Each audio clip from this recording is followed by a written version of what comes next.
In this lecture, we will create the app identifier and provisioning profiles. Make sure you log in the developer.apple.com website and go to the Member Center and click on Certificates, Identifiers and Profiles.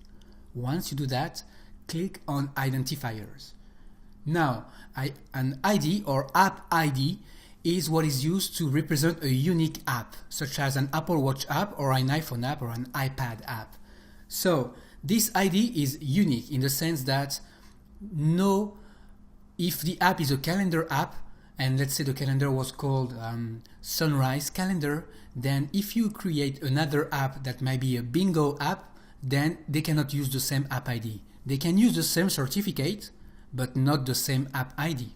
So let's create one app ID. How do you do this? Just click under app ID and there's a plus sign on the top right. Once you're there, give it a name. Let's say I'm going to call it Apple Watch App Test. That's the name of the app.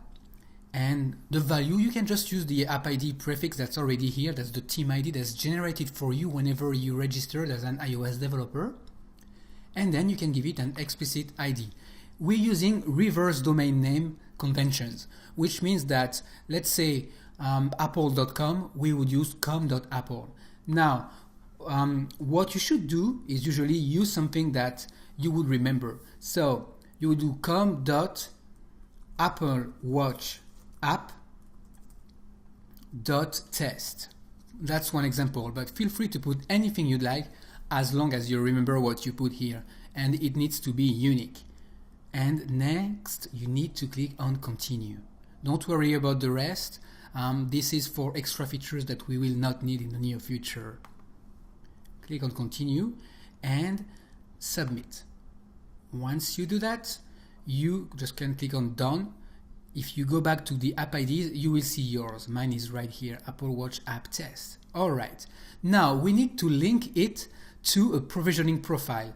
A provisioning profile basically says that one app is linked to a certificate. So one machine or one Mac OS computer is allowed to use an identifier to be able to submit the app to the iTunes App Store, so that not anyone that can steal your source code can put it in the App Store as theirs. You will need your own certificate and provisioning profile. So let's create a provisioning profile for distribution.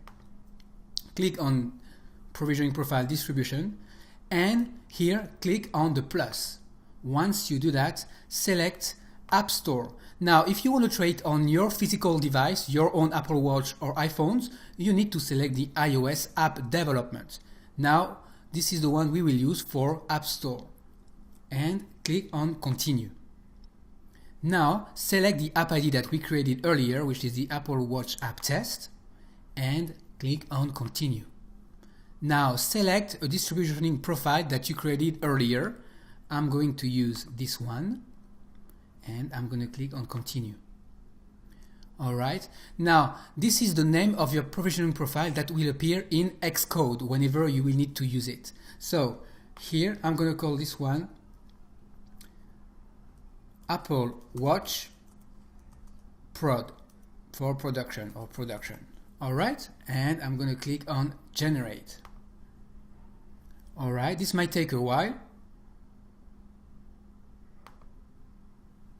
Okay, and here it is. Now click on download and you have the mobile provision file here. I want you to double click on it, and as soon as you do that, it will automatically install it in Xcode. Now you do not see it here, but just know that it has been added to Xcode by double clicking. If you're not sure, you can always do show in Finder and double clicking on it. Alright, as you can see, Xcode has come up, which means that this went inside of Xcode. Alright, this is it for this lecture.